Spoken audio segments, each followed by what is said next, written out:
Hello everyone, welcome to next vlog. मैं हूं जोजो वीली और आप लोगों के लिए लेकर आए एक और नया व्लॉग जिसके अंदर हम बात करने वाले हैं महिंद्रा XUV 3XO की दोनों टॉप मॉडल की स्क्रीन्स के बारे में। कौन कौन से फंक्शन है, कैसे वो काम करती है, आप उनमें कौन कौन सी सेटिंग्स रखें जिसकी वजह से आपकी ज़िंदगी आसान हो जाए और बाकी सारी चीज़ें। मगर उससे पहले अगर आप मेरे चैनल पर नए हैं तो चैनल सब्सक्राइब करें, वीडियो को लाइक करें, कमेंट बॉक्स में बताएं कि अगला व्लॉग कौन सा बनाए, ऐसा कोई भी कंटेंट मिस ना हो जाए। इसलिए बेल आइकन को दबा दें, अपने उन सारे दोस्तों के साथ ये वीडियो शेयर कर दें जो कि महिंद्रा 3XO लेने वाले हैं या ले चुके हैं और अपनी गाड़ी में क्या सेटिंग रखें, उन सबको ये चीज़ें पता होनी चाहिए। तो ये वीडियो को शुरू करते हैं और जानते हैं महिंद्रा XUV 3XO की स्क्रीन के बारे में।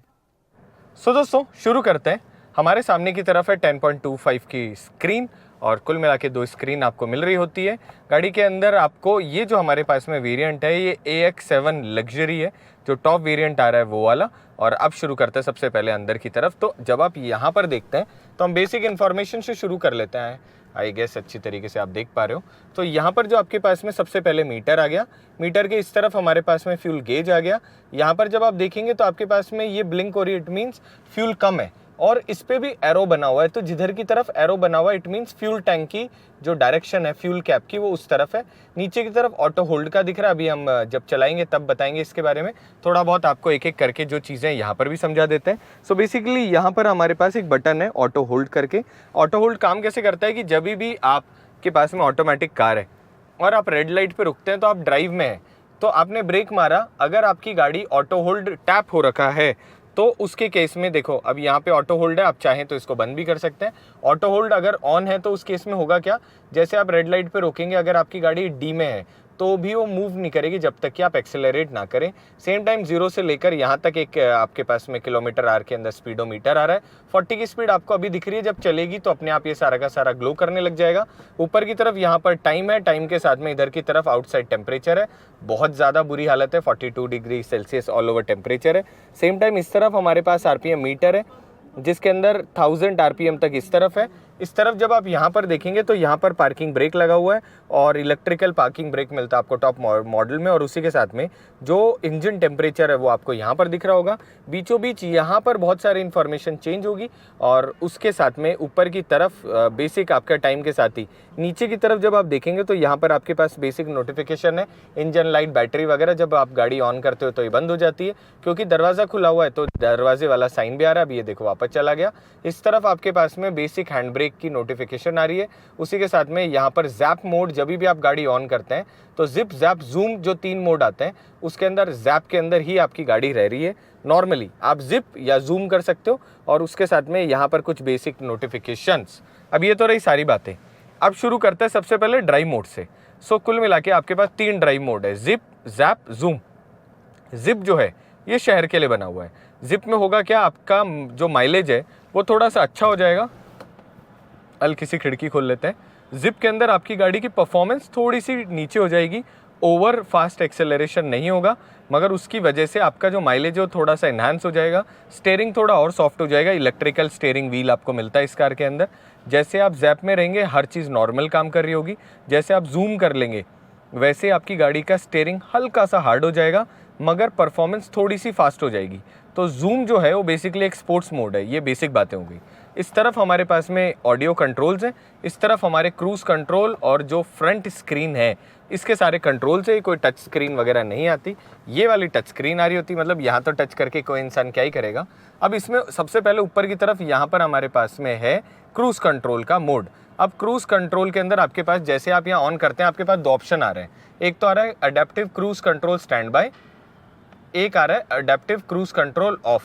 तो बेसिकली स्टैंड बाय में जब आप इसको रखते हो तो जब भी आप यहाँ से क्रूज कंट्रोल ऑन करोगे वैसे वो काम करेगा, मगर यहाँ से आप उसे ऑफ कर दोगे ना अगर, तो फिर वो ऑफ का ऑफ रहेगा। और बहुत सारे लोगों के मन में XUV 700 के टाइम से एक सवाल था कि क्या अडेप्टिव क्रूज कंट्रोल जो है वो नॉर्मल क्रूज कंट्रोल बन सकता है? नहीं बन सकता दोस्तों।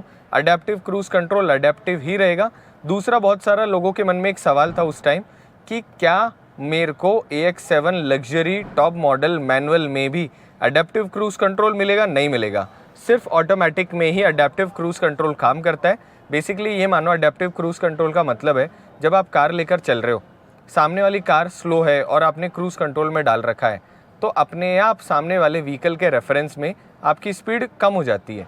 बट उस केस के अंदर पंगा ये रह गया, अगर मैनुअल होती है तो सामने वाली कार 80 पे चलती हुई अगर 0 हो जाएगी तो छठे गियर में तो आप 0 नहीं कर सकते ना हमने गाड़ी को, इसीलिए सिर्फ ऑटोमेटिक में वो सारी चीज़ें पॉसिबल है। अब इस तरफ जब आप देखते हैं तो आपके पास में यहाँ पर प्लस माइनस का बटन है, साथ के अंदर ऊपर नीचे और उसके साथ एंटर का बटन है, ये डमी है और उसके साथ में यहाँ रिज्यूम है।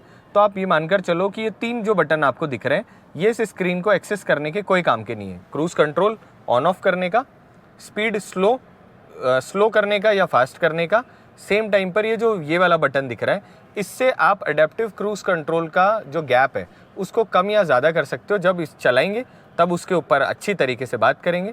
सेम टाइम क्रूज कंट्रोल को वापस रिज्यूम करने का आपके पास यहाँ बटन मिलता है। जब आप इस तरफ जाएंगे तो इस तरफ आपके पास में जो स्क्रीन है उसके फंक्शंस आते हैं। तो सबसे पहले आप बेसिक भाषा में समझे तो बुक है। अब ये जो बुक है इसको जैसे आप प्रेस करते हैं वैसे ही आपके पास में सबसे पहले आता है ड्राइव इन्फो। अब ड्राइव इन्फो पे जैसे आप जाओगे वैसे ये जो बटन है इसको आप स्ट्रेट ऐसे नीचे दबाओगे। जैसे आप इसको नीचे दबाओगे आपके पास में यहाँ पर आती है बेसिक इन्फॉर्मेशन। सबसे पहले इसमें आया टाइम, 5:10 है, PM है और 16 मई है। तो बेसिकली इन्फॉर्मेशन सही नहीं है सेट करी हुई, पर फिर भी हम मान लेते हैं। फिर उसके बाद आया ट्रिप ए। ट्रिप ए के अंदर आपके पास आ रहा है कितने डिस्टेंस ट्रिप ए में गाड़ी चली, उसके साथ में कितना टाइम चली और एवरेज स्पीड। आपको चाहिए कि इसको मुझे रीसेट करना है तो ये जो है इसको आप यहाँ पर भी लिखा हुआ है, आप इसको लॉन्ग प्रेस करके अगर रखोगे तो ये अपने आप 0 हो गए तीनों चीज़ें। इसी तरीके से इसको नीचे करेंगे तो ट्रिप बी आ रहा है और वापस ये मेन्यू आ रहा है। तो ये तो आ गया यहाँ की सारी बातें। मैं वापस इसको दबाऊंगा बुक को दबाने के बाद में वापस बुक को एक बार दबाने पे आ गया फ्यूल इन्फो। अब फ्यूल इन्फो पे जैसे मैंने एंटर करा वैसे मेरे पास आ गई ऑल ओवर क्या रेंज है, एवरेज फ्यूल इकोनॉमी क्या है और उसके साथ में नीचे की तरफ आ गया कि आपकी एवरेज फ्यूल इकोनॉमी जब आप चला रहे होंगे तो इसके बीच में कुछ बैंड आ रहा होगा। अगर आपको इसको रीसेट करना है तो आप क्या करोगे, अच्छा दरवाज़ा पीछे का खुल गया। अगर आपको इसको रीसेट करना है तो आप क्या करोगे, ये जो एंटर है इसको यहाँ से लॉन्ग प्रेस करके रखोगे, वो अपने आप यहाँ से गायब हो जाएगा। सॉरी, वापस आ जाते हैं पीछे। क्या बहुत सारे लोग आ रहे हैं इस गाड़ी को एक्सपीरियंस करने, तो इसलिए तो आप जैसे ही हमने इसको पकड़ा और होल्ड करके रखा वैसे ही ये हमारी एवरेज फ्यूल इकोनॉमी हो गई रीसेट। अब मैं आ जाता हूँ वापस बुक के नेक्स्ट पेज पे। अब यहाँ पर आए हम व्हीकल इन्फो। अब व्हीकल इन्फो पे जैसे आप जा रहे हो वैसे ही हमको एक तो बताएगा टायर प्रेशर मॉनिटरिंग। अब TPMS काम कब करता है, जब आप अपनी गाड़ी चलाते हो TPMS सिर्फ तभी काम करता है। उसके अलावा यहाँ पर टेम्परेचर भी आ रहा है। मैं एक काम करता हूँ, TPMS ये जो जगह दिख रही है यहाँ पे अभी ब्लैंक है क्योंकि गाड़ी ऑन नहीं है। ये आपको दिखा रहा है PSI में। जब भी आप पेट्रोल पंप पे हवा भरवाते हो वहाँ पे बार PSI अलग अलग आपके पास में मेजरमेंट लिखी होती है, पर बेसिक समझो तो PSI में आपको यहाँ प्रेशर दिखा रहा होगा। चारों टायरों का दिखा रहा है, स्टेपनी का नहीं दिखा रहा। वहीं जैसे ही मैंने इसके अंदर मैं पीछे आ जाता हूँ व्हीकल इन्फो पे। जैसे ही व्हीकल इन्फो में आप आगे बढ़ोगे वैसे आपको टायर टेम्परेचर भी दिखा रहा होगा। तो यहाँ से आपको पता चल जाएगा कि ऑल ओवर टायर का टेम्परेचर क्या है। होता है ना गर्मी में, क्या बहुत ज़्यादा टेम्परेचर तो नहीं है।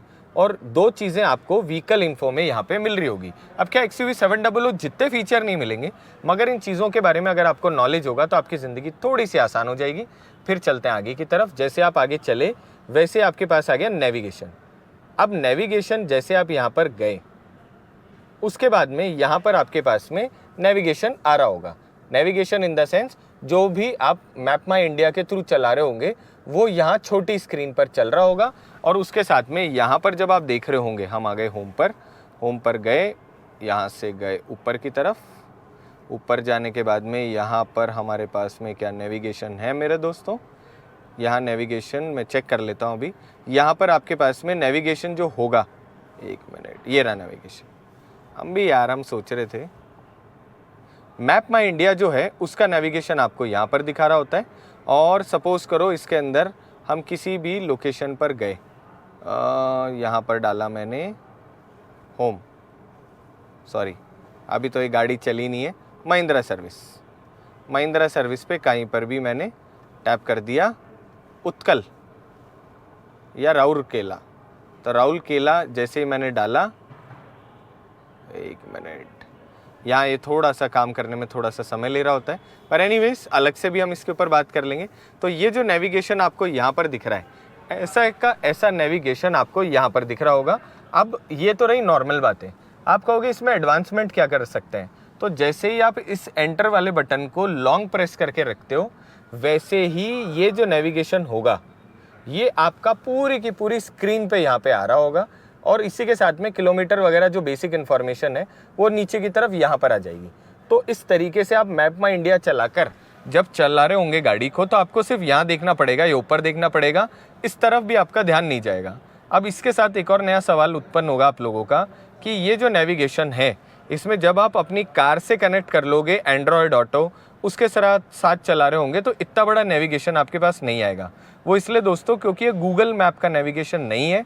तो यहाँ पर जब आप उसके थ्रू नेविगेशन चलाओगे तो ये जो आपके पास में छोटी स्क्रीन आपको दिख रही है ना, इसके अंदर बेसिकली ना आपका टर्न बाय टर्न नेविगेशन चल रहा होगा कि आगे से राइट ले लो, आगे से लेफ्ट ले लो।